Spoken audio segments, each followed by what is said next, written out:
Hello, hello. How is everyone doing? Welcome to Blue Tinted Glasses, the number one Leicester City Football Club fan channel on the internet. And you're joining us on New Year's Eve. What a 2024 it has been. Has it been good? Has it been bad? You tell us in the comments below, and that can apply both to Leicester and your own personal life. Today, I'm joined by the other great analyst we have on our team. It is, of course, Mr. Duck himself. It's Andreas. Good afternoon. How are you today in lovely Denmark? Yeah, I'm doing good. Again, still, as I've said on the past three shows, right? I haven't seen the sun in 7 days. It's been grey weather all over Denmark for the entirety of this holiday period. But I've been enjoying the darts. I actually gotten into that last year when Luke Litter started popping off. Enjoyed watching that with my dad these past couple of days when he came home from his Christmas vacation as well. So it's been a lovely few days. It's been a good year as a Leicester fan overall, I would say. You have to consider, right? Winning the championship and lifting a trophy. Not every club gets to experience that each year. But while this past week has been rough with results not going our way, not on our pitch, and also with other teams' pitches going against us, you could say, I think people are in a pessimistic mood. But I'm actually feeling hopeful heading into 2025.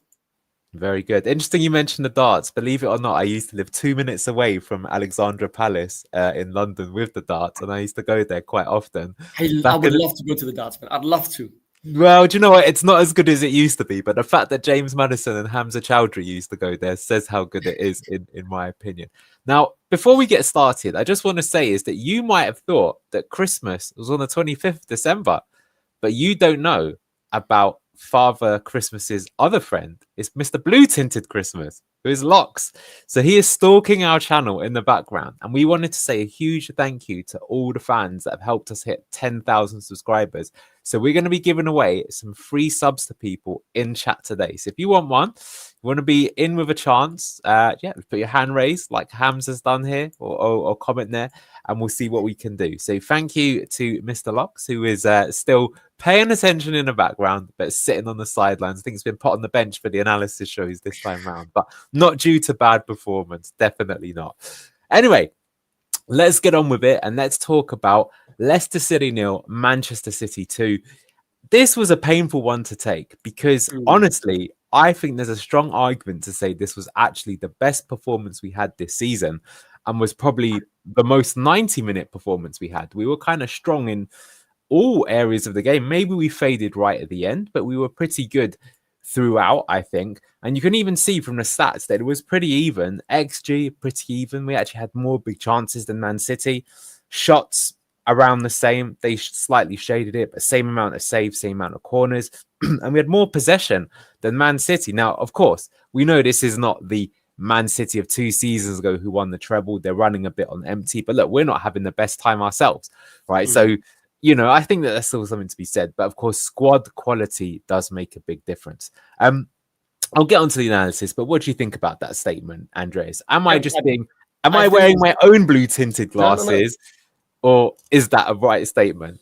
I think the people not able to see that might have taken their blue tinted glasses off, or in general, just watch football in a more pessimistic point of view. I know my dad would do this as well, saying if you don't get the results, well, it's not good enough. Well, in my opinion, this is the most complete performance we've had all season. And yeah, I think there was two main things that we could take away from this game in terms of the negatives that we need to try and improve in the transfer window, right? Our defense is too error prone, even though they have begun to shut up shop. We still give too many stupid goals away from mistakes.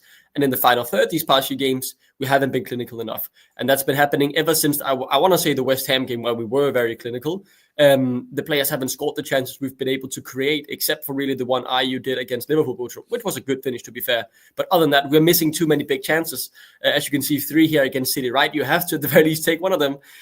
So those were my two flaws. But other than that, I thought it was the most complete performance we've had all season. Yeah, and even though Man City was certainly not their most fearsome self, I mean, you've got to be pretty pleased with that. I've always said that, like, football's like a high variance game because the score lines are so low. So really, all you can really hope for is that, like, if your team played well and did everything reasonable and the things didn't just go your way, I would still be pretty happy with my team. Of course, you want to stay up, but it's like over the season, if you play to that standard, you should be okay. Now, of course, we only have half a season left, so might not be the best time to be saying that. So we shall see. just where was this performance in previous games? And it is easier to raise your game for a better quality team. So hopefully we can continue this. But I think there was a lot to like in this game, as I will show you. Here's the momentum bar. And you can see that it's pretty even. And you can see we had like spells. We had a lot of sustained pressure. And these spells we probably really should have scored. We didn't. I mean, here I think it's like the Justin and Buonanotte heading against the crossbar. Here's probably Buonanotte and Vardy having their chances. The clearance off the line as well, right? Yeah, exactly. So here was our starting lineup, and I think there were a few surprises here. We knew that Jordan Ayew was going to be injured, and even though we'd only played Liverpool a few days previous, we basically kept pretty much the same team. And Buonanotte came in, but it meant that Bilal kept his position as a 10. Were you expecting anything different? And is there an argument to say this might now be our strongest team until we sign any more players? I think you might be right. I think the big debate will be about Winks or Ndidi, right? Because this is something we discussed while watching the game as well. We are at the level as a club right now where we have players who are quality at some things, but we lack these all-round players that can do everything. And I think we have, especially in the midfield, right? Soumaré does a bit of everything pretty well. Winks is very good at playing the ball out from the back and building up the play as a deep lying playmaker, but not as good as in the defensive area, whereas Ndidi, really, really good defensively, but he isn't going to be able to do what Winks did in this game in terms of building up and sitting there as a deep lying playmaker, dictating the tempo of the game. So I think there's a debate to be had there, because the 2 games we saw Ndidi under Ruud, he was brilliant. I thought the duo was very good, but Winks certainly making a case for why we need him. Yeah, I think I like that take. Okay, and then looking at the opposition, I mean, here's the thing, is that they might be on a bad run of form, but Jesus, this is a crazy team to have, right? Kevin De Bruyne, Bernardo Silva, Haaland, Foden. Of course, Savinho hadn't scored a Premier League goal until this match, so ever-obliging Leicester City helped out there. Kovacic isn't Rodri, but it's still a good player. Kanji, Ake, Guardiola, Ortega. So we'll see. We largely kept them quiet, but of course...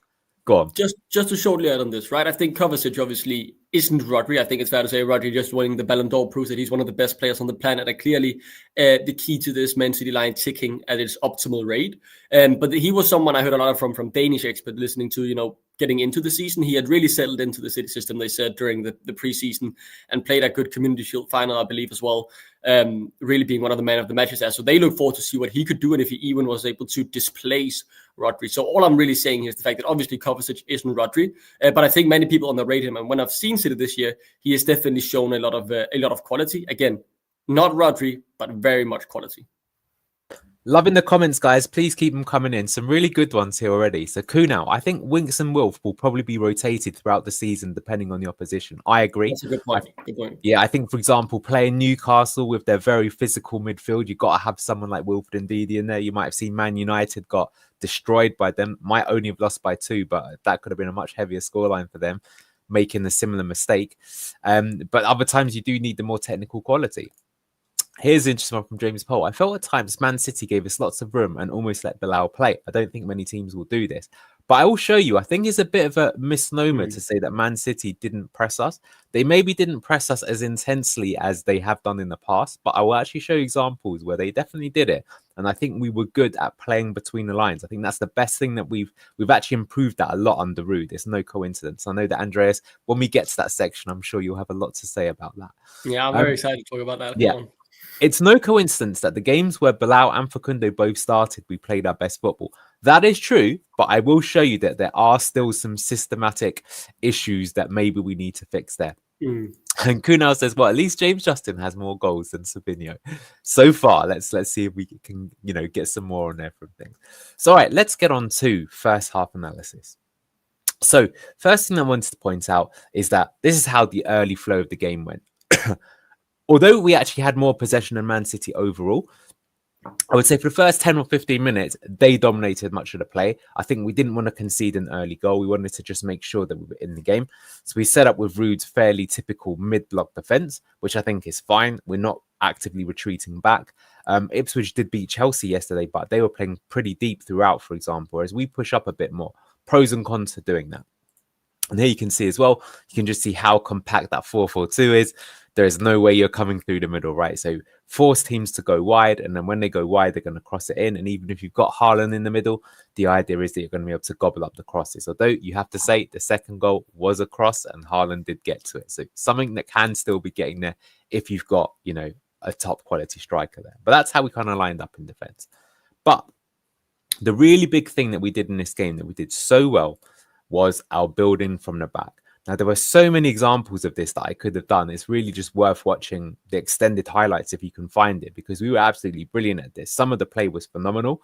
There was, of course, a certain Moroccan player that was absolutely key to this, but he wasn't the only one. So take a look at this.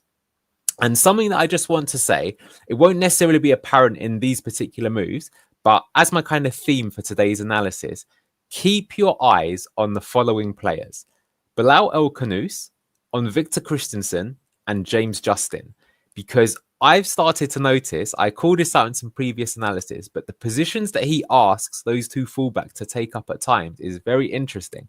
And Dutch managers, they love their rotations. They're trying to make spaces through triangles and rotations. So look at how he managed to achieve that. That'll be a bit more relevant later on. But for now, let's just enjoy the smooth passing. So here you can see that Stolarczyk is going to play it to Vestergaard. Vestergaard's going to wait. You can see here he's going to play it to Christensen.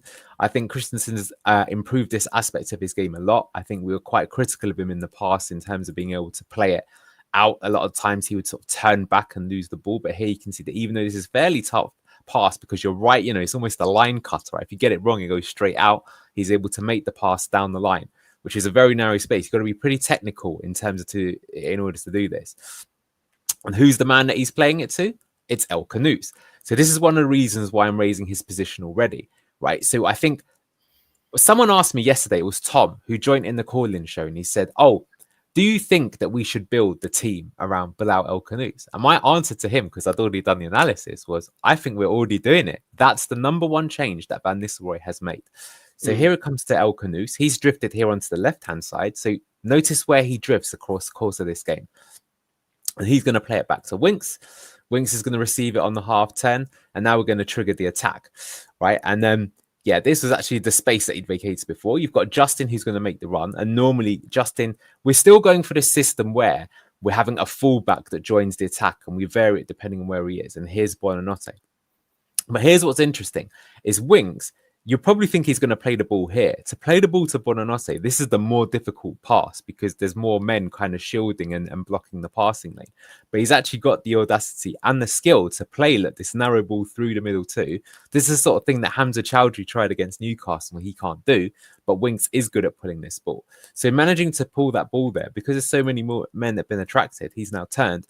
And now I've got Bilal rung here as well. So this is something that Buonanotte was doing good as well. And it was kind of typical of sort of Maresca's 2 attacking 8s from last season, but now we've sort of changed it. So it's funny because I really called out Cooper for not really implementing this system well of having the fullback joining up high.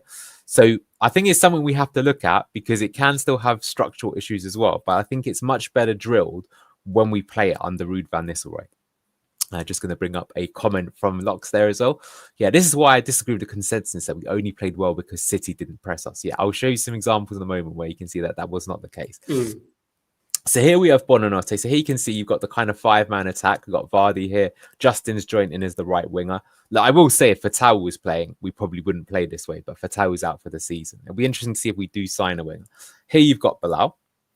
So Bilal's got the ball here. So he's then drifted from the left-hand side. He's now moved into the middle and he's going to play in Mavididi. And now Mavididi's got the ball. He's going to attack.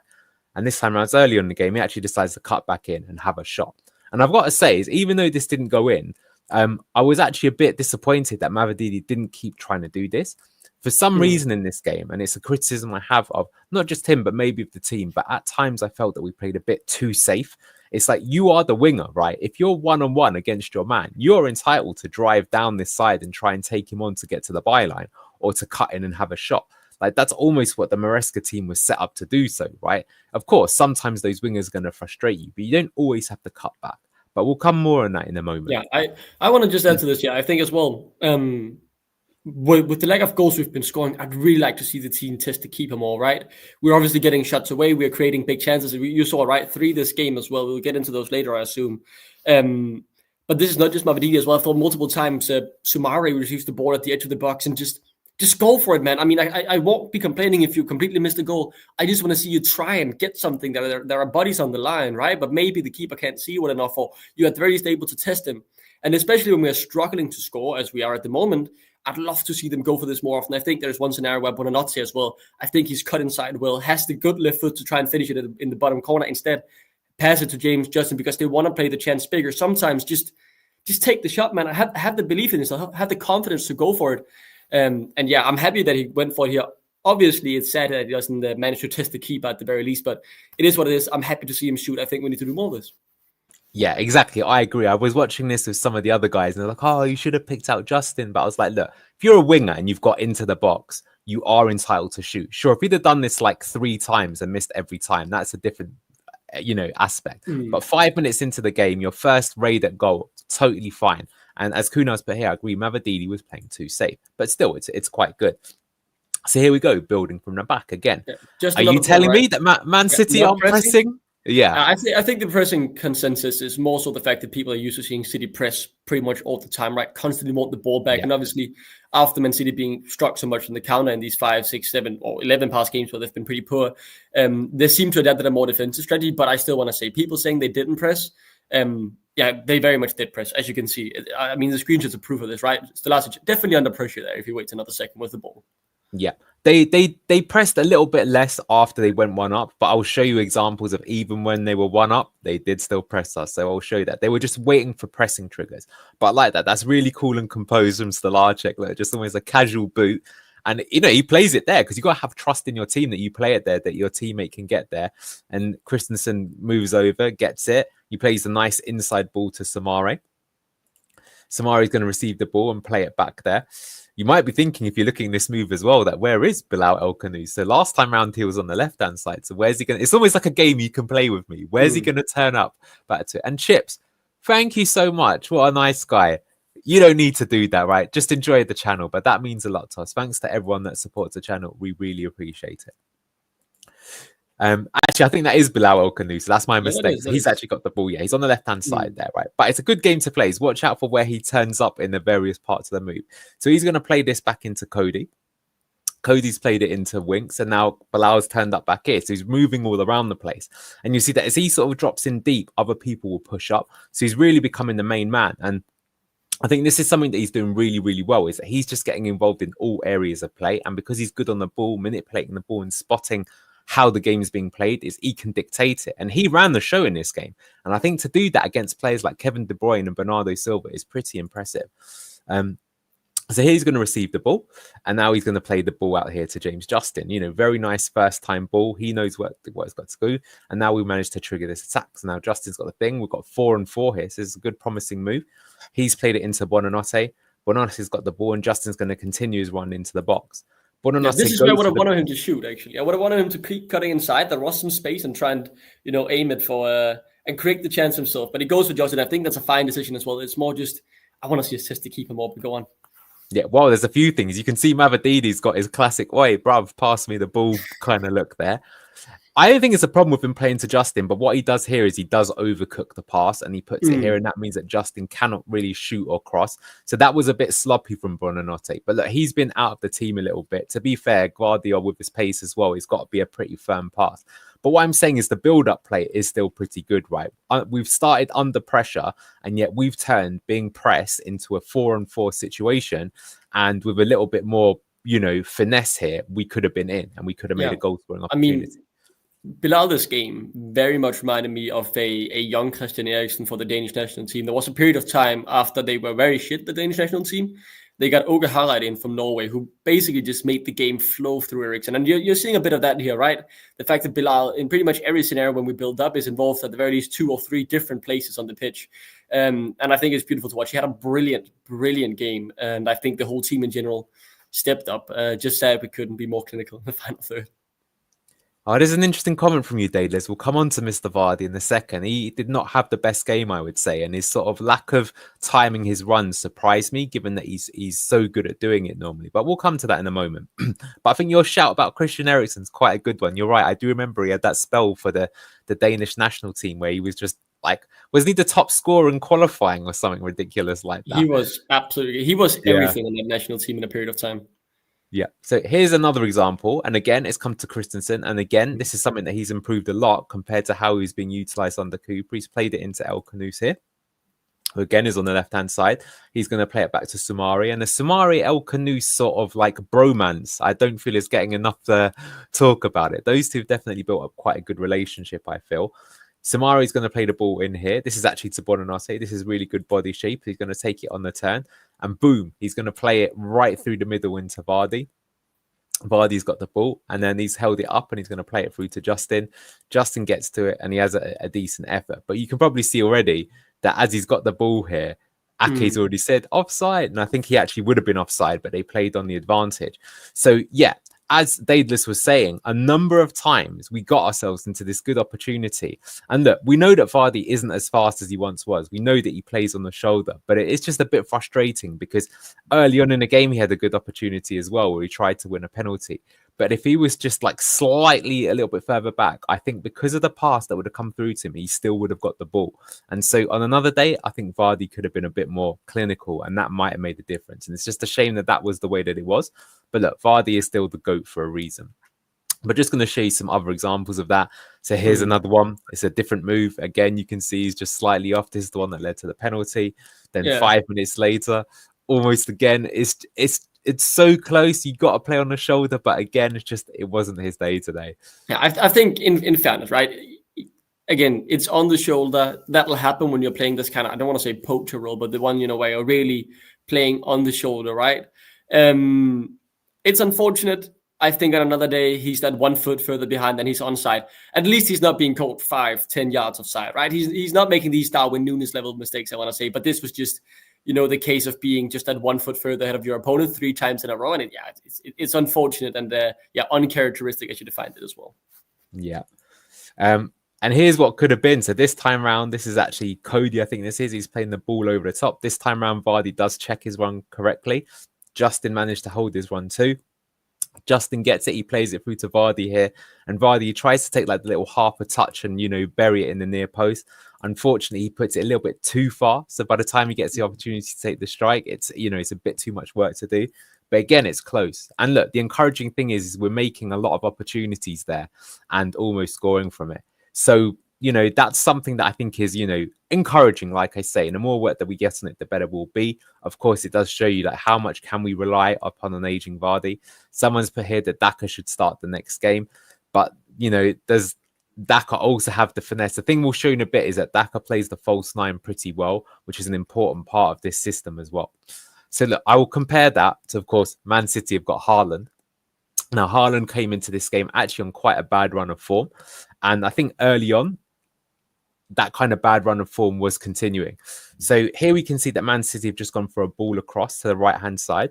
I think this is Kevin De Bruyne who's drifted out to the right-hand side. Now, this is an interesting one. At first, I was a little bit critical of Victor Christensen. Could he do a bit better? But I think, look, it's a fairly compact 4-4-2. So I think I'm being a bit harsh in this example to be critical of him. But the thing is when you've got a player like Haaland, is it doesn't take much. So all it does here is a little cut back. He gets the ball, first time shot. And, you think that during his treble season, he's probably burying that, right, with some ridiculous strike. This time around, it doesn't go in. But, the danger was there, is what I'm saying. Yeah, so although we were playing good, it's important that, to notice that we were still giving away some shots. Yeah, go, Andreas. Yeah, I just thought it was a good save from Stalacic. I think we'll get onto that when we see the City goal as well. But I should say, right, I think we have to actually cut some of the fullbacks, even Justin as well, some slack in some of the goals that we concede, or because it is very clearly a tactical instruction to sit as a narrow 4-4-2, right, when they get these. We want them to invite crosses when we're playing with Cody and Vestergaard because they are so good with their heads to get it away, right? So yeah, I think we just have to cut them some slack. I'll get onto it when we see the goal as well, City score, because I don't think Justin just does anything wrong there because he is marking the man. He is in the system being asked to man or to mark, however. So yeah, we'll get onto that later. Correct. Yeah, that's coming up in just a bit. Here's another really good move that they had. This is after they went 1-0 up. But again, it shows you the threat of Haaland. He receives the ball here. Look, there's 5 people around him. And yet he goes one way, dances, then he comes back the other. This is Vestergaard twisting him this way and that. Now we try to close him down between Vestergaard and Samare. He still wiggles free from both of them. and he puts it narrowly wide. And again, I couldn't believe that being Haaland from 2 seasons ago, that's either bottom right or bottom left he would have scored. So, look, I think that's a decent attempt to try and do. You'd have to really find the bottom net if he wanted to score there. But look, Haaland was, maybe still is, the best striker in the world. So there's something to be said. It's hard to keep a man quiet. We did so far that we made a lot of chances ourselves. At the moment, neither he nor Vardy had scored up until this point in time. Of course, bit different. Now, let's come to that goal that we talked about. So here's what we're going to look at the position. So it's actually Phil Foden who decides to take a shot from fairly far out. And this is like, you're going to accept this all day, every day. That's what, probably 25 yards out, maybe 30 yards out that he's having the strike at goal. You've got James Justin. Now, James Justin here is intercepting or blocking Bernardo Silva. And here you've got Buonanotte. And I will say that one thing that does annoy me a little bit is this is giving me kind of awful flashbacks of Steve Cooper, where we would have this free man and Justin would be getting exposed. And the thing you have to say under Steve Cooper is, what was the problem? The problem was Justin and it was Buonanotte. Now, the difference is that back then we had Fatawu who wasn't being used. Fatawu we can't use anymore. So this is, I'm not going to be too critical right now. I just think we have to be aware of something, that this could be an issue. Now, that said, the shot goes to Stolarczyk, and this is a pretty routine save. So the thing is that he needs to either smother this or he needs to push it really far wide. And instead, he pushes it here. And this is, needless to say, not the best. So it comes to Savinho. Well, actually, it comes here. And then it just means that he can, roll it in for an easy finish. And you can see that Buonanotte's here. So the thing is even if I am being a little bit like, okay, I think I'd rather see Buonanotte more like here. I guess my point is that you're still asking a lot for him to be, like, I would not expect him to be touch tight with Savinho here, for example. Especially when the shot comes this early, right? I mean, the shot comes very far. Had he been about 5 meters closer to the goal, maybe you'd expect him to try and look for the shot at the pass. But at that point, you're not expecting much. Yeah, I think the main blame here goes on Stolarczyk, right? He makes a good save, but he needs to either, be able to catch the ball here or keep it in his own area so he can reclaim it, or push it so far out that it goes out to either a corner or towards a throw-in. So at the very least, they can't instantly shoot. I think that this goal to me is on Stolarczyk, and it is what it is. I think that's the first goal he costed us. And I don't blame Justin for this. I think he's following his man. And as you say, right, you could say maybe Buonanotte should be closer to Savinho or whatever. But yeah, I mean, at the end of the day, this is mostly on Stolarczyk, and that just, it is what it is. Yeah. Some interesting debates going off here in chat at the moment between keeper and, we should be bringing Danny Ward back in, or etc. etc. If anyone is saying that, they're clueless. Sorry, you can't be saying that should be going back in. Well, look, this was a mistake from Stolarczyk. You've got to say it undoubtedly was. It undoubtedly was. It was a massive mistake from him here. He needs to do better, and that's something I think he'll learn over time. But I'm going to be honest, I would have doubted Danny Ward's ability to save the Haaland shot before this one as well. I mean, we don't have our main keeper yet, who's one of the top 5 keepers in the league. Stolarczyk is a young up-and-coming man who I think we can have our faith in. He's done well so far, having 2 difficult games. Obviously, this mistake is unfortunate, but we have to cut him some slack, right? Second Premier League game, first one away at Anfield, this one at home to Manchester City. And yeah, it's unfortunate. It's really unfortunate we play a good game, but we can't keep complaining about the keepers, man. It's the best we've got at this moment, and we have to deal with it. Yeah. Well, someone's but a confident Ward doesn't make the mistake. I feel that you're completely trolling, and I think a lot of people say that probably a confident Ward does let that in. And when have we seen a confident Ward? That's my main point as well. Put him in net for this game. He would be, exactly as there is no such thing as a confident Ward. At the very least, these past few seasons, sadly for him, his confidence is in the gutter, and I don't think we'll ever see it thrive again under the Leicester City shirt. I don't want to. The fact these are errors, right? That's something that's, I don't want to say easy, but this is something that Stolarczyk has to work on in keeper training throughout. That's all that can really be done to save this. So tactically speaking, I don't think there is much to be done wrong here. It's an unfortunate goal to let in, especially when we watched the game, we were discussing, we were growing into it, and really the ones threatening to get that first goal. It's more the timing that's annoying here for me. Yeah, we've got Thomas here, who I know is actually a goalkeeping coach. He's told us this before. I do remember when we were looking at the Newcastle game, he just kept messaging me saying, I'm not having it. There's no way you're telling me that Ward couldn't do better for all of these. So there you go. Well, look, at the end of the day, I'm going to move on from that conversation because Ward wasn't even in the squad, right? So that probably tells you all you need to know about now what his pecking order is.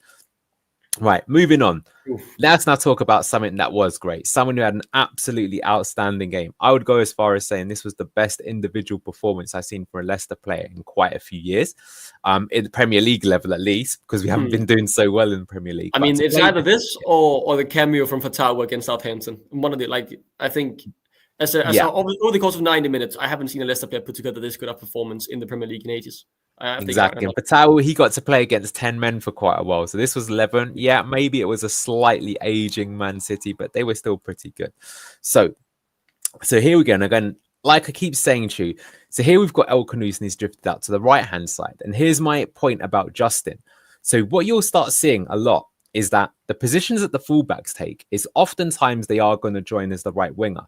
But you will also see them quite frequently is they'll actually become the number 8. And it'll be El Khanous who drifts out or Bonanotte that drifts out to the right or left-hand side instead. So we're trying to create rotations, trying to draw people in and out and trying to keep the defensive team on the guesser so they don't know, who's going to be attacking at what angle, which is a smart way, right?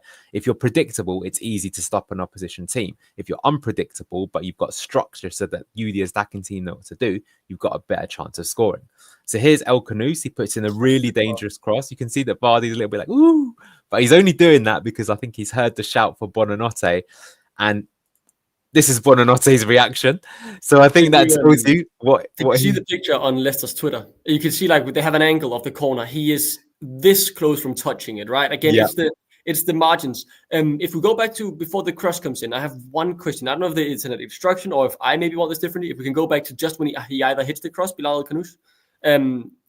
Here, right? You can see Mavididi obviously nearly hugging the touchline. He is beginning to cut in. I'm wondering if there's an instruction because we are attacking with quite a lot of men here, not to be caught in the transition. But I would have loved just as a backup, right? If he showed up at the back post to be there just in case. I worry. I think it might be because we don't want to be caught in the transition if City get the ball here, so we have an extra man back. But I don't know. I just felt kind of it's kind of unfortunate we don't have one last man at the back post, right? Just poking it in. But I believe it's a tactical choice, and I see why we would do it. But yeah, seeing him this far away from the goal when such a good cross comes in is kind of sad. Yeah, that's an interesting one. I don't know the answer, to be honest with you. I think you're probably right because he's here. He's seen that like there's 3 in a box, maybe 4 with Samare. But you're right. It feels like he could be here, right, on the back post. That's what we'd be doing. No one is marking him, right? We've been doing to teams what they've done to us when our fullback is chasing someone inside, like the overlap that they're not able to see. Then and look, if Bonanotte doesn't hit this, if Mavididi was there, he could poke it in. But again, I don't know if I want to put this on Mavididi. This might just be an instruction, and I could totally understand the instruction because we have to be careful about the transition, right? It's something we've been exposed on a lot this season, so I think it's just a tactical choice from Ruud, and if that's it, then it just is what it is. That's a tactical choice he has made, and in maybe 9 out of 10 other scenarios, right? For Kunde poked it in, and there is no need for Mavididi to be there. It's just in this specific scenario, it is. That's a small niche debate. I do want to turn on to El Khanous, though, as you said, and we're focusing on right now. I think the key thing that has made him thrive under the system is the fact that he's allowed to roam, right? He can be anywhere on the pitch, left side, right side, deep-lying playmaker as well to help build up the play and allow someone like Samari to push up further up the field as well. The fact that it's so impossible for them to man-mark El Khanous because we've now seen him create an attack from the left-hand side, now the right-hand side, it really makes us hard to defend again, I want to say, because this guy just pops up out of nowhere and creates a beautiful chance. Yeah. Daz has put, I fear El Khanous will be snapped up by one of the top 6 within the next 2 to 3 years. I mean, that's the model. That's literally the plan. That's the point. If you're not a fan of, the Big 6, or if you're a fan of any other team in any other league, you'll know how the pain feels. You only have a player for a limited time. That's the same when I support Copenhagen, right? When we have a wonder kid coming through there, you have to enjoy them while they're last. There's no need to cry over things that will happen in 2 or 3 years. Just be in the present, man, and enjoy the beautiful talent we have coming through our club. Yeah, so here is his stats at the end. Crazy, really. Played the full 90 minutes, passing accuracy of 92%, 5 out of 6 accurate long balls, no accurate crosses, but I feel A few of that's them should have been unfortunate. accurate. It's just, Exactly. I think this sort of shows to you that that's because it maybe is a not his. brilliant cross. You can see it's well weighted. It's magnificent, man. His touch on the ball is brilliant. Key passes, dribbles, 1 ground duels, 1 an aerial duel, 3 tackles. I think the funny thing is, though, is they've gone for this picture because I was going to say my only one criticism of El Canoes this game, if there was one, was that his set piece delivery wasn't great. He took a corner and he couldn't beat the first man. I got a feeling he will get better at that because I did see an interesting comment afterwards where he said, I'm happy that I played well, but I'm unhappy that it's taken me this long to show you that this is the player that I am. And it's interesting how I remember that we used to have one of the Moroccan fans who joined the chat, and he always used to say, I can't believe this El Canoes. This is not what he's like. And during this game, it was like, this is the El Canoes that we know. So this is good because, to be honest with you, if we want any chance of staying up, we need the top players, the players of the talent to show themselves. It's as simple as that, right? Like, even though I love Bouba Samare, he's not the type of player that's going to, bang in 10 or something like that, or go on some crazy run to keep you up. You're going to need some players. He can be good in other ways, but you know what I mean? It's going to have to be some surges from certain things. And Bilal is certainly one of those players. And yeah, I'm going to keep showing you some more examples because there's so much to love here. So playing again, here he is, number 11. Here again, it's Victor Christensen who's picked up the ball. Not talking about the press, right? See, 2 players are pressing here on Victor instantly. Man City, even when 1-0 up, still pressing. That's the pressing trigger. Samare, again, does well under pressure, plays it with his bromance. It's Bilal. Bilal cuts back in, plays it back into Samare. Samare is going to go to Winks. This time, Winks is going to go to Justin. Keep an eye here out on Canoes again. Going to follow move through. Now it's come to Buonanotte. Buonanotte, look, they're trying to compress the middle of the pitch. They're going a bit compact 4-4-2 themselves, Man City. Kind of interesting that they're trying to do something like that. Buonanotte manages. This is actually really underrated. I remember that in the match reaction, I was a bit critical of Buonanotte just because I felt that he should have scored. And there's a moment in the second half where I thought he just should have done better. But I have to say that in tight spaces, he was very good, actually. And he was also making things happen in a different way than Bilal. And I actually think that this was quite encouraging overall, that Ruud, it seemed like he managed to figure out a way to get him and Canoes playing well together. Because against West Ham, you go on. Yeah, go on. A key takeaway from this as well that really allows me to say that I think Buonanotte could be starting again over RU. The thing I held over Buonanotte's head was his defensive work rate and losing the ball in transition. That happened a lot less this game. And more importantly, we saw the goal, right? Maybe you could argue he should have been closer to be able to react or whatever. But mostly he was good in the defensive area as well. He made a few tackles. He pressed well. He was eager to also help out defensively. And that's important if we buy someone for the right wing spot, that they can do just what Buonanotte did here. I'm open to seeing him start again, although I think there is still much to show from his best side we saw under Steve Cooper. Yeah, exactly. So here's Buonanotte. He's going to play it to Christensen again. It's going to go to Mavididi. So this is El Canoes, so just keep an eye on him. He's like playing in the pockets. That's what a good player in this kind of role knows what to do. It's going to come to him and he gets the ball here. So whereas before I was saying, Mavididi, when you're on the ball, why don't you drive to line? Even though he's got the ball here and he's surrounded by Man City players, he manages to find his way down to the byline and he goes for the cross. The cross comes into Justin. Justin heads it back. It then comes ricocheting back out. Goes to Buonanotte. Buonanotte has a really good effort and boom, comes off the post. That was really unlucky, just a few inches wide there. And yeah, my point was it was just, again, Canoes, he drifts in, doesn't look like much, but he's drifted into the right pocket. He has the audacity to, there's many things that you could do. It could be greedy, but he actually makes a sensible run. He's, I think, quite selfless, that he's looking for the best option. Yeah. What I like and what I get good vibes about him is that I think he's one of those that he has the joy of the team playing well because he made them play well, like an assister, like an Ozil or something like that. Any chance you can go back just one more screenshot before he passes the ball? I think that this is one of the things that also annoyed me a lot about this game, because I think both Mavididi and Christensen are Premier League level players. I know I might be, I don't want to say I'm in the minority because I'm seeing people be more positive on Christensen, but it's a bit up and down, the word on him, right? And his performances recently have also been a bit more up and down. But this, you're covering exactly the same position, and it's clear this communication, or the wavelength, you could say, they're not on the same page. Because we're wasting two men on this overlap, that it's the right decision for one of them to be overlapping, but someone either Christiansen needs to be back and defend the transition here, or Mavadidi cuts inside to add another member in the box for the cross that will be coming through from Christiansen. Like these two, throughout the whole game, either Mavadidi didn't pass, or when he did, it's at the wrong time when Christiansen was making the overlap, or Christiansen didn't make the overlap when the opportunity was there. Like, they are just not on the same wavelength, man. And it's really disappointing because I was so excited to see this, because I knew if they managed to work it out, it would benefit both of them and make them both look really good, but they're just not managing to make each other look good. Yeah, that's, I think, got to be on Ruud's notebook for Christmas stroke New Year's. Is that's, I think, the obvious part of the team that he could improve without any transfers or anything like that, just working on the relationships between them. But I do still think they work fairly well in conjunction. I mean, still here, they're maneuvering players around in space. That's still important in a certain respect. So that one almost goes in. But then what I wanted to show, and this I think really summed up Bilal, is we're 2-0 down here. There's nothing left to play for. You know, time's about to run out, and yet still he runs all the way back, makes this sliding challenge on friggin' Haaland, wins the ball back, and plays it to Samare. And that was maybe one thing that, you know, people said is that when he was at Genk, is perhaps he didn't have the stamina. So I think that was just so impressive that you saw him. Like I said, it was a complete 90-minute performance. That even then, that when you see that, makes you think that maybe we do have a chance. Because do you know what? The team, when we got relegated, they gave up.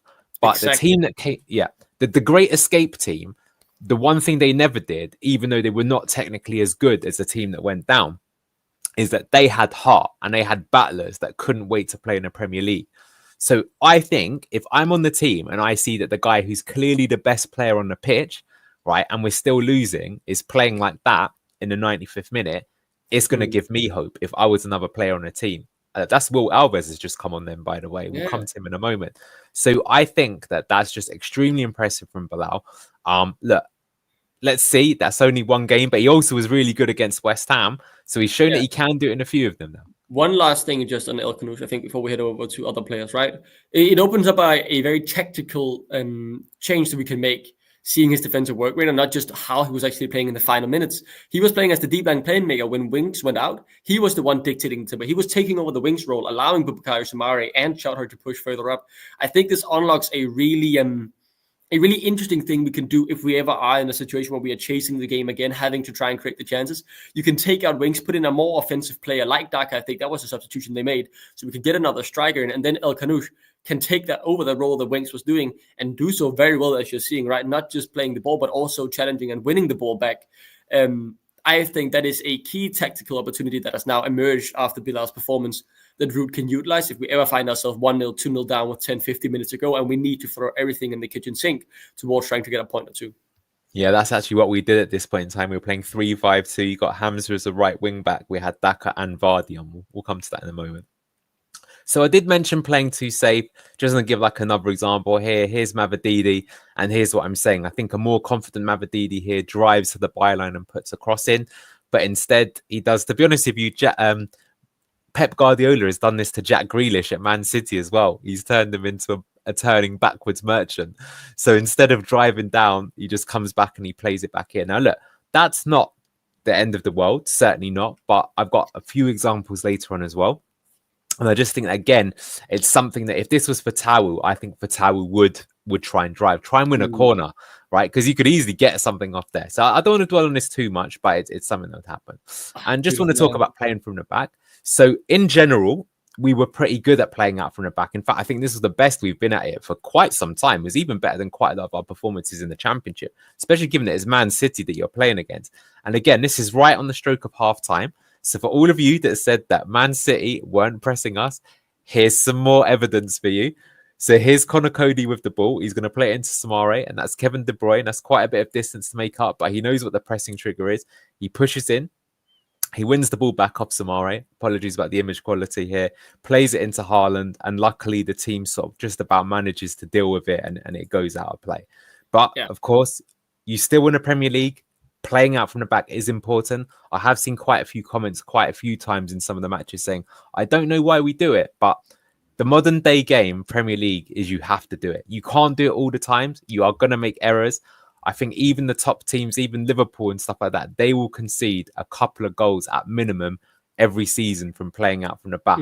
But it's like, if you play out from the back, you actually make opportunities on the other side of the half when you're quicker playing. And look at how we respond to this as well, right? Obviously, it's not ideal losing the ball when we're playing out from the back, but that will always happen. We saw it in the championship as well, even under Enzo. We can't always do that perfectly. But I want to say, I think the team reacts well here. They quickly go in, defend the box, try and make the spaces as small as possible, cover the passing lanes to not give over a bigger chance.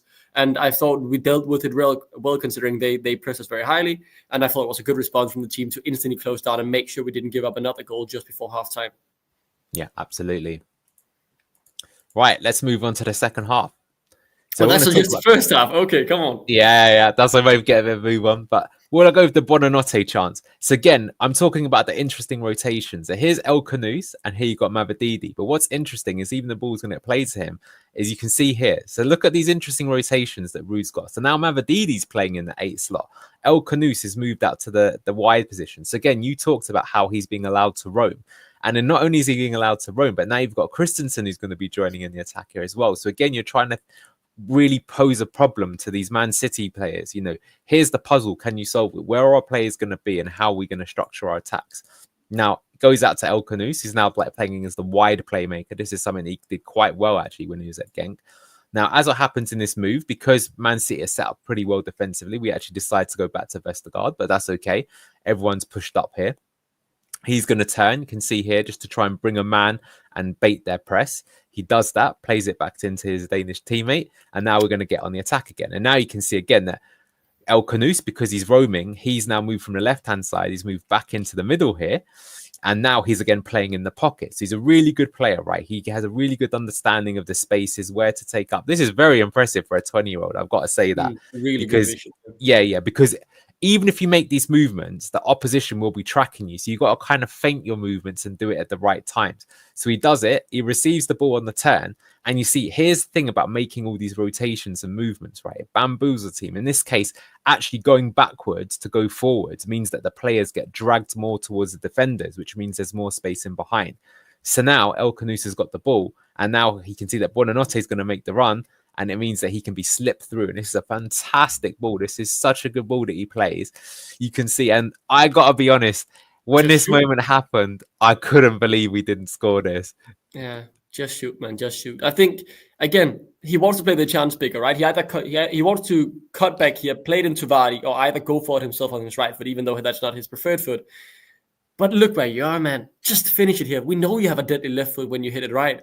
Just go for it. Be confident. Take the shot. We haven't been scoring enough recently. That's the one thing you can really see under Ruud, right? Well, under Cooper, we would always manage to get a goal. We haven't done so in nearly every game under Ruud. And here, we've created such a good chance, brilliantly executed in possession play, and not just only threatening on the counter, but also threatening in possession. Just finish off the play. Test the keeper. If Ortega pulls off a miracle save, then so be it. Just test the bloody keeper, mate. Yeah, I think for an Argentine player who plays as an attacking midfielder, you'd expect him with his left foot to be able to hit that part of the goal there. And what's even worse for me is he goes here and then he tries to cut back in on his right foot. Like, even if he does that, I don't think he's scoring in that position. And he tries to win the penalty. And I was just so frustrated because, like, as you say, if here he goes there and Ortega makes the save, you've still worked the keeper and you'd still have to make him make the good save, right? This is the worst possible thing. Nothing. Yeah. We didn't. There could have been a rebound, right? If Ortega didn't catch it, Vardy maybe could have touched upon that and gotten in, or maybe it goes out to a corner or something that allows us to keep the pressure on. At this point, the play just ends. The sequence, a brilliantly created chance that was big, goes to a goal kick, and we get nothing from it, right? And if there's anyone who can teach our players to be more clinical in the final third, it has to be Ruud van Nistelrooy, right? A brilliant finisher in the Premier League, but just take the goddamn shot, man. Believe in yourself, and if the keeper is saving it, then so be it. Just go for it, man. Go for it. Yeah, well, this is the shame that he didn't get pre-season though, because they're the sort of things that you could clean up quite a lot there. So now we're going to talk about Vardy's chance. So again, look, now I mentioned this again with the position. So what's happened here is exactly what you've kind of mentioned, is that the way that we play, because El Kanous is drifting all around the pitch and he likes to get involved both deep and up high, is that when he goes deep, that's the trigger where sometimes the fullbacks will push into the space that he's vacated. So that's why you're not seeing El Kanous here, because he's moved back here to be more of a playmaker, and so Victor's moved in, and so he's moved into that El Kanous slot. So he's actually now, as I say, he's basically inverting as an 8 here, if you can see, right? And he's carrying the ball here. Now he's going to actually play it to Mavididi, so it did happen. Will he get the return from Mavididi? I think you know the answer to that question, Andreas, before I ask it. But as per my point here, is even though he doesn't receive the ball here, he still does really well. By making this run here, he's still going to force defenders away from him. And at the end of the day, you can't really criticize Mavididi because he plays a brilliant cross here. And again, if I have that freeze frame, everyone is expecting that net to bulge and these fans to be up and raw. And I just, why ain't you heading it, Jamie? I don't know, but he decides to go with his. He decides to do that, and you know, I love. But yeah, I think he should have scored that. I think that was a really good opportunity, and at the very least, get it on target, right? At the very least, get it on target. But I think you're hitting the head on the nail, though. If you could just go back to the picture, this isn't an overlap technique. It's an interlap. I don't know the exact terminology. Underlap. That's exactly. But that's the point of this, right? You either get the ball, get the cross in from Christiansen, or you make Man City or the team you're playing against give space to Mavididi, because back in the Championship they would always two-man him, and that made it so much harder for him to get anything from the position he was in. This is the whole point of it: give enough space for Mavididi to make something, or otherwise pass to Christiansen. Here he does brilliant, Mavididi. I don't blame his decision here. The underlap was crucial to allowing this to happen as well. The thing is, if you do this too often, I mean, if you keep going for the same choice like we've seen with Mavididi, you don't, like, the teams will start preparing for it and knowing you just won't utilize the underlap. And isn't it the saying, hitting the head on the nail, if you're saying something correctly? You're muted. I can't hear you. It's hitting the nail on the head. Nail on the head. It's different in Danish then, because it is a saying in Danish. I guess I just directly translated it. It's all right. From now on, we're going to call it that, hitting the head on the nail. It's so better. It's the nail on the head. I've said that a million times, man. Why has no one corrected me? That's crazy. He's just teasing you. Don't feel too bad from that. Okay.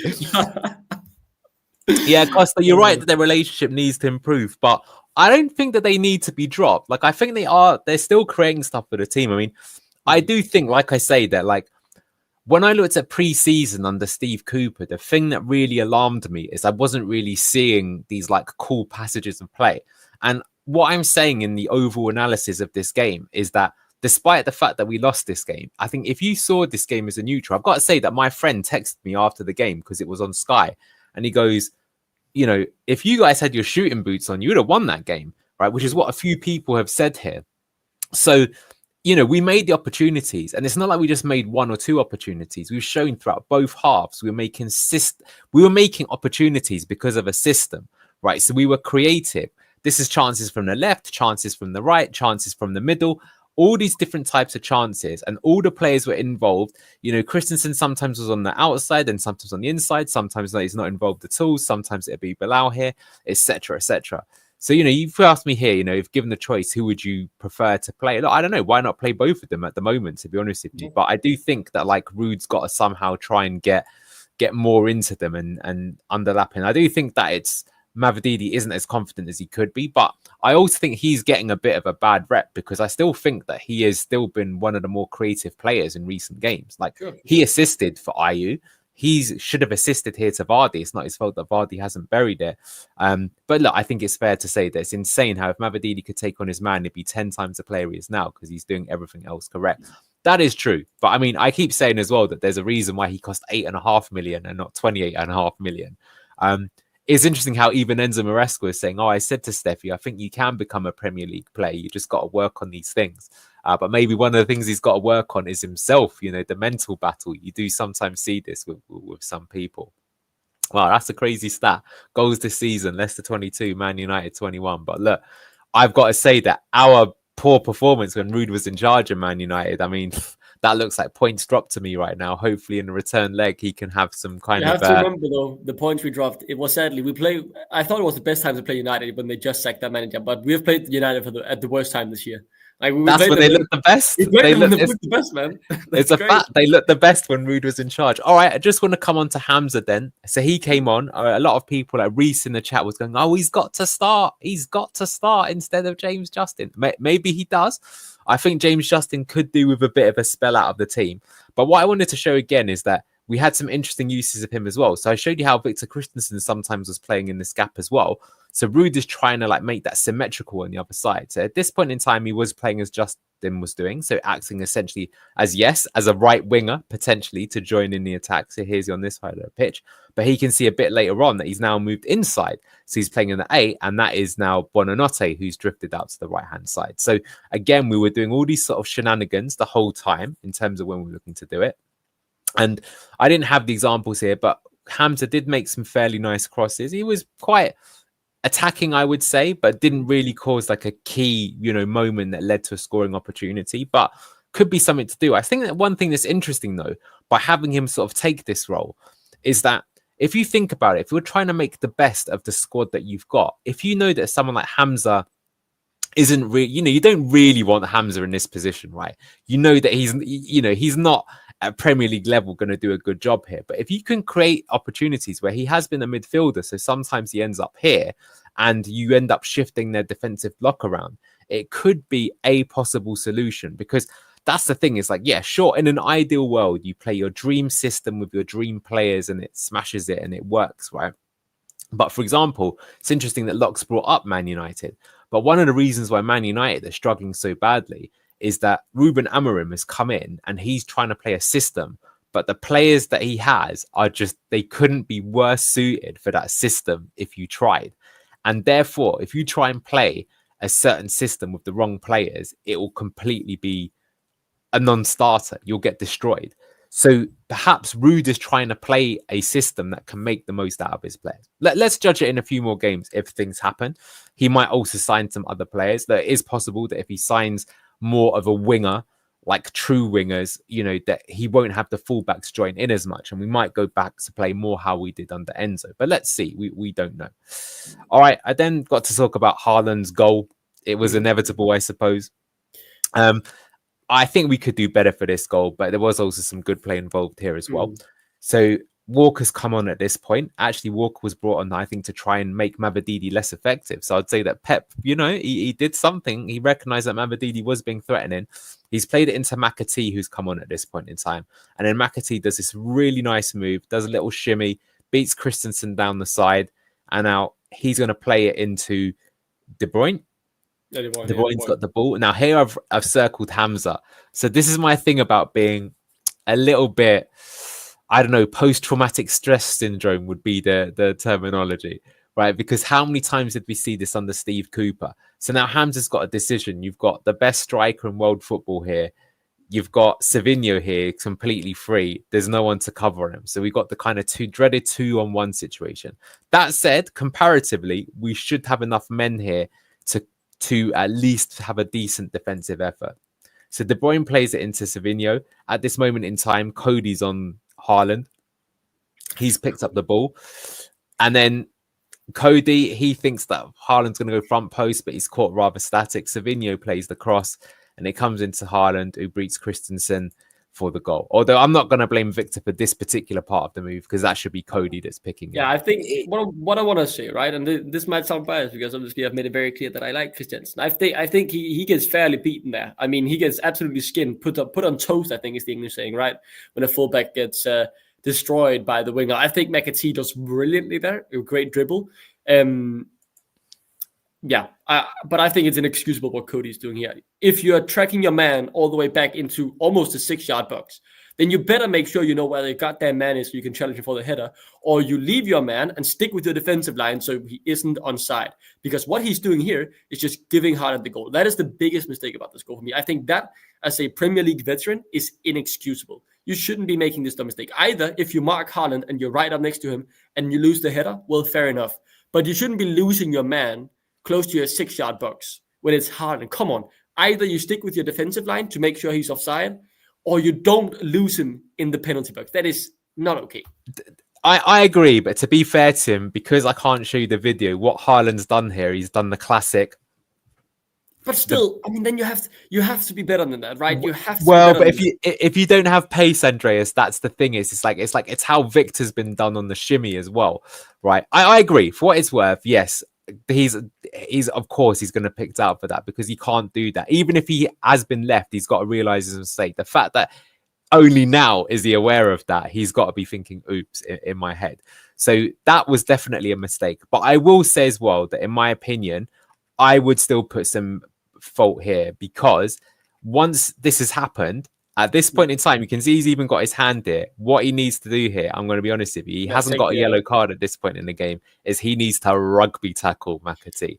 He needs to. I see that point, right? But if you go back to the screenshot before, I want to be fair here, because Jansen has to take some criticism for being beaten so easily. It's well played by McAtee, but I need to see better from Christiansen there. But if you go back to just when he gets skimmed or gets absolutely destroyed, because I think that is fair criticism from him. Look at how many members he's got behind him. Is this where I see why the instinctive thought isn't to go for, I'm going to take the yellow here, because you feel like you're in control of the situation. Your whole back line is still back. You even got Sumari there as an extra man to help press. So I see why you don't go for the yellow. Had there only been like 2 defenders left or something, I see why you would instinctively, and I agree, should go for the yellow. But I think saying he should go for the yellow, there is a bit more hindsight as 2020. You know what this chance becomes, and it's the fact that it becomes a goal. But I think, criticism has to be put on him as well, because he gets beat too easily. But I don't think I don't think you should say he should go for the yellow, if that makes sense. Okay, we're going to have to agree to disagree. I learned from Pep. Pep is all about those cynical tactical fouls, and he would have told his player to rugby tackle the crap out of McAtee there. But fair enough. But look, I agree with Richard. We are well short of the dark arts of old school football. That's a fair point as well, yeah. Yeah, Sunday league tackling in VK, exactly. Because the thing is as well is that, like, you know, he's only just come on McAtee as well, and it's kind of like, welcome to the game. You're going to be my bitch, you know, for the next 30 minutes sort of thing. It's something that he could work on. And again, look, just an example, another example of playing too safe.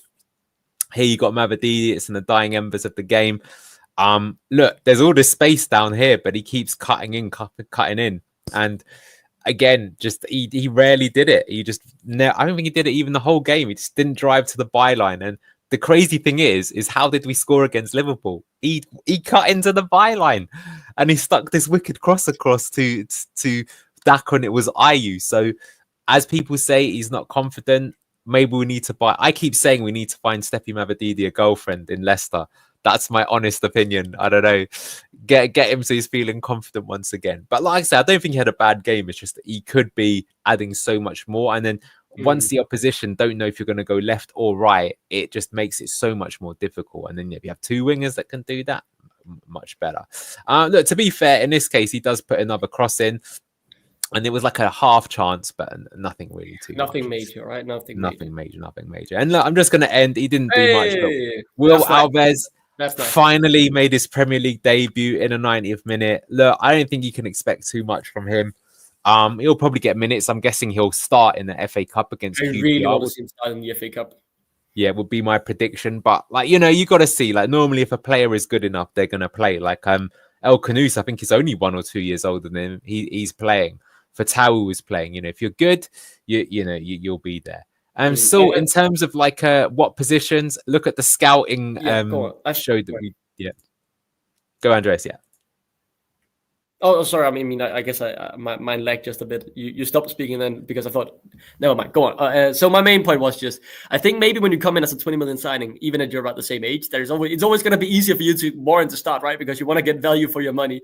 And I think maybe sometimes that handicaps the talents a bit, because I mean, if they don't flourish, well, even if we sell them for £2 million, we've made a profit on them or whatever, right? But I think it's very happy, right? It gives us another silver lining to hold on to. Although I will say, having been smashed and Will Alves had come on, it'd be like, yeah, sorry, buddy, this had to be a debut. But he came on in what is by no doubts in my mind the best performance of the season. I thought we played well. I think the foundation clearly is being laid or has been laid now. Things still need to improve in certain areas of the game, but I'm going to be honest. I'm confident we can stay up if we play like this every game, and even if we improve it. Okay, well, I think you're more optimistic than me, but we'll get to it. So let's go through some of the results. So I think there was another brutal one. Ipswich beat Chelsea. Yeah, come on, Enzo, lad. Come on, Enzo, man. You have to do better than that. Buddy. Exactly. I can't believe, like, it's the same as last year. Ipswich had the inferior squad and he still got points. This time he got all 3, and that Chelsea squad is worth billions. He's had a poor Christmas, Enzo. He done really well. I can't believe it, right? My friend who's a Chelsea fan messaged me when we lost to City. Was like, "Oh, I can't believe you let Savinho score."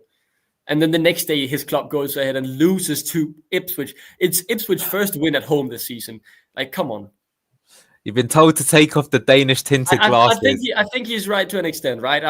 But I don't want to say my Danish tinted glasses. I think in general, I am a very optimistic person. And I'm very optimistic on the players we have at the club.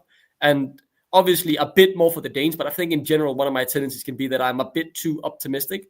But that's because I believe if I don't watch football with the belief that we can stay up or do something, then what's the point of watching? If I dare to dream, then what's the point if I'm just like pessimistic all the time? But I do agree. I am often always the most optimistic in here, and maybe sometimes overly optimistic.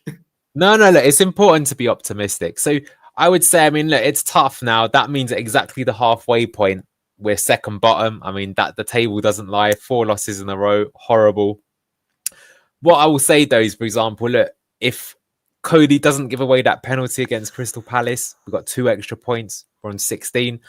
Wolves, if we'd have drawn with them, they'd be on 15. We'd be on 15. If we'd have beaten them, they'd be on 14. So they'd be on 13. We'd have been on, 17. So it's these fine margins, and it may well come down again to one game like it did when Jordan Pickford saved that James Maddison penalty. But it will be tight. It's definitely, I think, factually a worse team than the one that went down. I think maybe it's got more heart. We'll have to see what happens. It does at least look like the team is playing for the manager. That certainly wasn't the case, I think, towards the end of the Brendan Rodgers era. Dean Smith, look, he was getting about a point a game, but it was too little too late. We'll have to see. So, yeah, look, that's the reality of where we are. Someone asked, what about our key signings? We've done a show called The Scouting Report. I recommend you check that one out. We did like a whole hour on it. We had some really good calls, I think, there. And we're going to keep updating you as the transfer window opens of all the players that we're linked to. It'll be interesting to see if we do any action early on. I think we're definitely going to make signings, but how quickly we do it, we'll have to wait and see. Yeah, I mean, Jan Ryken normally has been slow when it comes to making signings, right? But hopefully it'll be better this time around. I'm optimistic, as I said before, right? I believe that if we build on this foundation that we have laid over the course of December, which is hard to lay when there's all these games, obviously would have won more points throughout this period and not be sitting in the bottom 3. But with the way we are playing, with the quality of players that we have, if they just find some form and have a few good additions, I believe we stay up. And it annoys me a bit seeing on Twitter people saying they're already looking forward to the championship next year. We are at the halfway point, man. Have some faith, have some belief. Without belief and without daring to dream, the Great Escape would have never happened. The title win would have never happened. The FA Cup win would have never happened. I mean, yet again, we didn't get the Champions League when we were close to 2 times. But if it wasn't for the belief that we could beat the odds, then we wouldn't have gotten anywhere. This pessimism is, I think, it's one of the sad things about our fan base after these past few years, which, in all fairness, have been bad from the upper level management. But I see a squad here that is fighting every game tooth and nail to get something from it. I see a manager who's implementing a tactic. I see players buying into that belief. And if that isn't enough, so be it. But I don't want it to be because the players or the fans already have given up and not fought for it. I think we need to get behind the team. I think we have a team here that can keep us up if we get a few good additions. So keep the faith up. And I hope and I believe that 2025 will be a good year for Leicester. Well, let's hope so. Regarding the Villa game, we're going to be doing the match preview on that on Thursday. Luke from LCFC Down Under is going to help us with that. I mean, look, they're a good team, you've got to say. But they have got some injuries. Perhaps there's something we could get out of it. It was a frustrating the game against Villa, the first half of the season, where it didn't look like we tried playing till we were 2-0 down. And then all of a sudden it looked like we could get something from the game. But ultimately we got nothing. We could do something. I think, as Andreas says, as I've just pointed out here, one win would have been the difference between being outside of the bottom 3 and inside the bottom 3. So you've just got to hope that you can get enough of them. Of course, they can go the other way as well. I think the thing that scares me a little bit is that our win against Southampton was fortunate.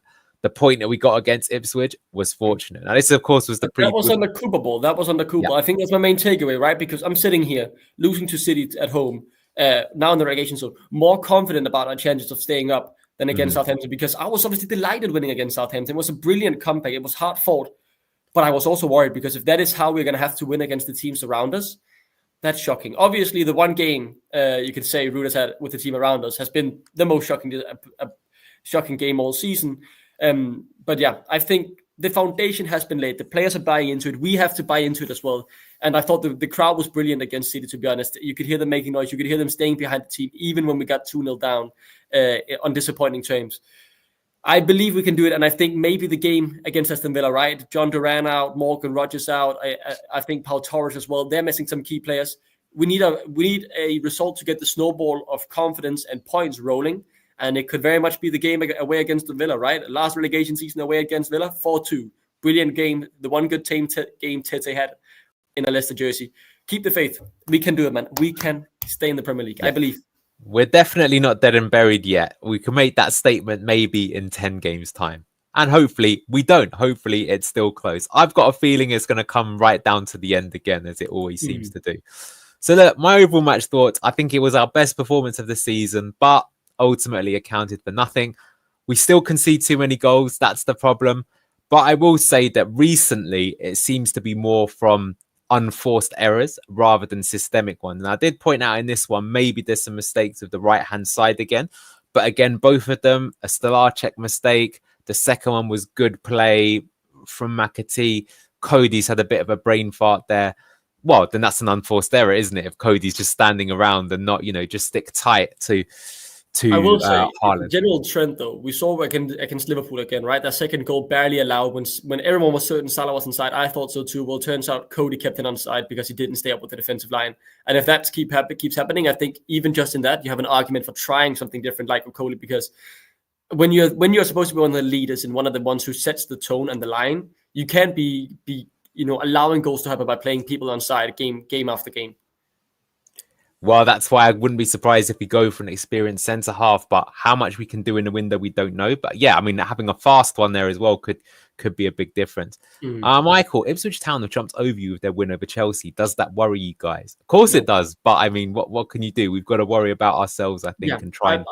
I think that's the point of the season, right? Because there was a period where under Cooper, I looked very much at the table every single game our opponents played. I'm not gonna lie, I did that again too yesterday, right? But it also made me realize that we have to just focus on ourselves now, right? And then we could say to Skyklappen and put, the things horses put on so they can only see right? And focus on where they're going. There is nothing more to do now than look at ourselves. We need to get the results now. We need to put the points on the board. Again, obviously it matters if our opponents around us get points as well. But if we keep our heads down, just focus on ourselves and get some wins, I think we can be fine. Obviously, we hope Ipswich and Southampton don't go on winning runs for the next 10 games, but just focus on ourselves, focus on our performance, get the points on the board, get behind the lads, and I believe we can do it. Yeah, 1 point is missing, not clinical in front of goal. Not in this game. That was unfortunate. I think it's something I want to say. I said this often, right? I said in the scouting report as well. We need someone to be more clinical in the final third. I think this was an off game from Jamie Vardy. But that has been my big worry because we've started to do really well to get the ball towards our opponent's net. But we've recently failed to get it in and score the chances we need to take. Yeah. If we get 8 wins in the next 19 games, we're safe. Is that so impossible? Of course not. Come on, you Foxes. I think it will be tough, but look, let's hope so. We did 7 from the last 10 or something in the Great Escape season. And sometimes, doesn't matter how you win them, you just got to win by a sheer sort of force of will. Is Tom Cannon still a Leicester City player on loan at Stoke City? If not, why not recall him? It could be, but I do think that a lot of people overrate how good he was. He wasn't getting into the team last season when we were in the Championship. I wouldn't expect someone who's playing. Look, Stoke have sacked their manager twice already this season. If they were top of the Championship and he was smashing it, that would be a different story.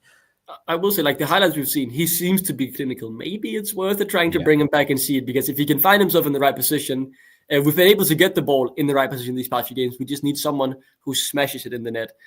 Again, I don't think we should bet everything on him being our savior or anything, but I think it's worth considering if you want to save some money there and invest it heavily in the defense or a new winger or whatever else, right? I think that's an option to keep in mind. That's all I'll say.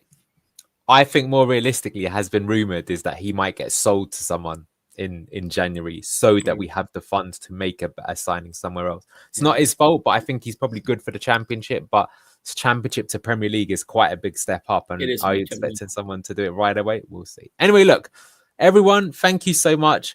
Thanks to Andreas for joining me. I don't think we'll see you now. It's the last day of the year, so I hope you have an awesome evening tonight. It might be just a few hours for you, depending on where you are in the world. So I wish you all a very happy new year. Thank you for joining us on Blue Tinted Glasses. Yeah, and we will see you in 2025. See you later. Bye-bye.